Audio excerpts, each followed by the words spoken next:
मूल अधिकार आर्टिकल 12 से 18। आर्टिकल 12 में है राज्य की परिभाषा। आर्टिकल 13 में है कि मूल अधिकार के द्वारा कानून का असंगत प्रयोग नहीं होगा। मतलब कि हम अपने मूल अधिकार का उपयोग करके किसी के ऊपर कोई भी जुर्म नहीं कर सकते हैं। जैसे कि हमको अभिव्यक्ति की आज़ादी है, तो इसका मतलब ये नहीं कि इतना बोल दें कि किसी को गाली दे सकते हैं। आर्टिकल 14 में है समान संरक्षण। आर्टिकल 12 में परिभाषा है। आर्टिकल 13 में कानून का असंगत उपयोग नहीं होगा। और आर्टिकल 14 में है समानता। आर्टिकल 14 में है समानता, मतलब कि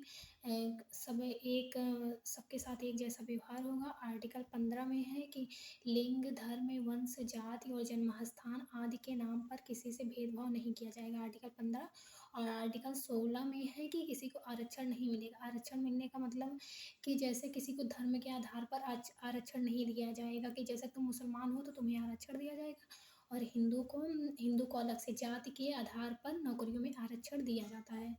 तो आर्टिकल 16। आर्टिकल 17 में अस्पृश्यता का अंत है। मतलब छुआछूत के आधार पर किसी से भेदभाव नहीं किया जाएगा। कि जैसे तुम छुआछूत पहले जैसे होता था कि कुछ लोग नीचे बैठते थे और कुछ लोग ऊपर, तो उस आधार पर किसी से भेदभाव नहीं किया जाएगा। आर्टिकल 17 और आर्टिकल 18 में क्या है, उपाधियों का अंत। उपाधियों का अंत मतलब कि जैसे कि नेशनल अवार्ड,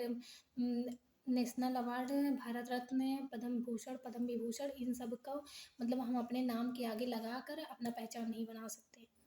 जैसे कि उसमें एजुकेशन और रैंक के आधार पर हम अपनी पहचान बना सकते हैं। जैसे कोई डॉक्टर, इंजीनियर, इन सब की उपाधि लगाया जा सकता है। बाकी और भारत रत्न, पद्म भूषण, पद्म विभूषण, इन सब के ऊपर उपाधि नहीं लगाई जा सकती।